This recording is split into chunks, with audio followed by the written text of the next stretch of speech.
BTC পৰিষদীয় নিৰ্বাচনলৈ মাজত মাত্ৰ বাকী আছে কেইটামান দিন আৰু 22 ছেপ্টেম্বৰ তাৰিখে বিটিসি পৰিষদীয় নিৰ্বাচনৰ ভোট গ্ৰহণ অনুষ্ঠিত হ'ব আৰু ইতিমধ্যে প্ৰতিটো ৰাজনৈতিক দলে নিজ নিজ প্ৰাৰ্থীৰ সমৰ্থনত তেওঁলোকে প্ৰচাৰ অভিযান চলাই আছে। আমি এই মুহূৰ্তত আহি উপস্থিত হৈছোঁ দক্ষিণ হাউলি অৰ্থাৎ মথনগুৰি পৰিষদীয় সমষ্টিৰ দক্ষিণ হাউলিৰ কাউৰপাৰাত আৰু ইয়াতে মোৰ সতীৰ্থক দেখুৱাবলৈ অনুৰোধ জনাম যে ইয়াতে কংগ্ৰেছ দলৰ প্ৰাৰ্থীয়ে এটা বিশেষ সভা অনুষ্ঠিত কৰি আছে আৰু যি সভাত ইতিমধ্যে বিভিন্ন দলৰ পৰা যিসকল সমৰ্থক কৰ্মী আছে তেওঁলোকে আহি পেলাই ইয়াতে যোগদান কৰি আছে কংগ্ৰেছ দলত আৰু ৰাতি এতিয়া যথেষ্ট হৈছে যদিও কিন্তু ৰাইজৰ যি ৰাইজৰ উৎসাহ যথেষ্ট দেখিবলৈ পোৱা গৈছে আৰু কংগ্ৰেছ দলৰ প্ৰতি আকৰ্ষিত হৈছে। কংগ্ৰেছ দলত তেওঁলোকে যোগদান কৰি আছে, প্ৰাৰ্থী উপস্থিত আছে। আমি তেওঁলোকৰ সৈতে কথা পাতিবলৈ যত্ন কৰিম বা যিসকল ইয়াতে উপস্থিত আছে, যিসকলে আজি এই দলটোত যোগদান কৰি আছে। কংগ্ৰেছ দলে ইতিমধ্যে সমষ্টিৰ প্ৰতিটো VCDC আৰু প্ৰতিটো বুথে বুথে তেওঁলোকে আজি প্ৰচাৰ কাৰ্য চলাই আছে। তেওঁলোকে প্ৰতিটো বুথে বুথে গৈ পেলাই তেওঁলোকৰ সমৰ্থনত ৰাইজৰ সন্মুখত তেওঁলোকৰ যি দাবীসমূহ কৈ আছে বা তেওঁলোকে কেনেকুৱা ধৰণে ৰাইজৰ সেৱা কৰিব সেই সকলোবোৰ কথা উল্লেখ কৰি আছে। ইয়াতে বিভিন্ন দলৰ পৰা আহি পেলাই জইনিং কৰা আমি দেখিবলৈ পাইছোঁ আৰু প্ৰাৰ্থী উপস্থিত আছে, দলীয় কৰ্মীসকলো উপস্থিত আছে। ইয়াতে আজি যিসকলে এই কাৰ্যসূচীত অংশগ্ৰহণ কৰি আছে তেওঁলোকৰ সৈতে আমি পাতিবলৈ যত্ন কৰিম, প্ৰাৰ্থীৰ সৈতেও পাতিম। আমি পোনে পোনে প্ৰথমতে প্ৰাৰ্থীৰ ওচৰৰ পৰা দুটামান কথা জানিবলৈ চেষ্টা কৰিম। কংগ্ৰেছ দলৰ প্ৰাৰ্থী মথনগুৰি সমষ্টিৰ শ্বফিউৰ ৰহমান তেওঁ উপস্থিত আছে। প্ৰস্তুতি কেনেকুৱা চলি আছে? দেখিছোঁ ৰাতিও হৈছে যথেষ্ট, কিন্তু দেখা গৈছে ৰাইজ যথেষ্ট আকৰ্ষিত, যথেষ্ট উৎসাহিত ওলাই আহিছে। কি ক'ব? ৰাতি 10:30 হ'ল, তথাপিতো মানুহ উপস্থিত। কোনো ধৰণৰ কষ্ট অনুভৱ কৰাকৈ কোনো ধৰণৰ কষ্ট অনুভৱ কৰা নাই। এই ক্ষেত্ৰত আমি কম যে সম্পূৰ্ণ প্ৰস্তুতি নিশ্চয় সফল হৈছে, যাৰ কাৰণে আমাৰ কোনো কষ্ট হোৱা নাই। আৰু এটা কথা যে মন্ত্ৰী ৰঞ্জিত কুমাৰ দাস যিহেতু মথনগুৰি সমষ্টিত যথেষ্ট ব্যস্ত হৈ আছে, তেওঁ আজি এটা কথা উল্লেখ কৰিছে যে কংগ্ৰেছ আজিৰ দিনত বোলে 2 নম্বৰত আছে, মূল প্ৰতিদ্বন্দ্বী বোলে কংগ্ৰেছৰ লগত বিজেপিৰে হ'ব। এই ক্ষেত্ৰত কি ক'ব?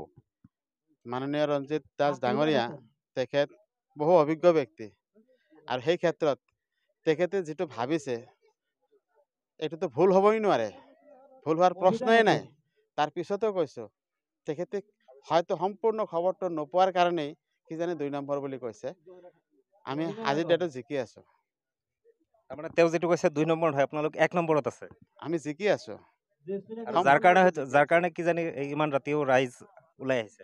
ৰাইজ স্বতঃস্ফূৰ্তভাৱে ওলাই আহিছে, কাৰণ আমি খৰচ কম কৰিছোঁ যে। আমাৰতো ধন সম্পত্তি ইমান নাই, আমাৰ BDR কোনো চৰকাৰ নাছিলে। তেওঁলোকৰ বিভিন্ন ধৰণৰ টকা, বিভিন্ন ধৰণৰ নেতা মন্ত্ৰী আছে, তেওঁলোকে বিভিন্ন ধৰণে উপাৰ্জন কৰিছে। সেইকাৰণে সেই টকাখিনি ব্যৱহাৰ কৰি আছে, ৰাইজে লৈ আছে। কাৰণ ৰাইজকতো ঠগাইছে আৰু ৰাইজে লৈ আছে।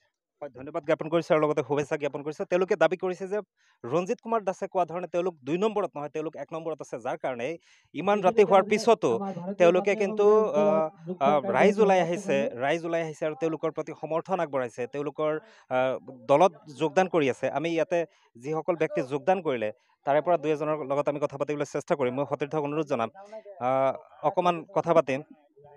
দাদা, যোগদান কৰিলে কংগ্ৰেছত কোন দলত আছিলে? আগতে বেলেগ দলত আছিলো। কোন দলত আছিলে? BPF। কংগ্ৰেছত কিয় জইন কৰিলে? কংগ্ৰেছত কিয় জইন কৰিলে? ভাল লাগছে সেইকাৰণে। জিকিব না এইবাৰ কংগ্ৰেছ? জিতিব। হয়, ইতিমধ্যে উল্লেখ কৰিছে যে যিসকলে আচলতে ইয়াতে যোগদান কৰিছে বেলেগ দলত আছিলে, কেৱল এজনৰ পৰা আমি ভাষ্য গ্ৰহণ কৰিলোঁ আৰু তেওঁলোকে আত্মবিশ্বাসী যে তেওঁলোকে এইবাৰ জয়লাভ কৰিব।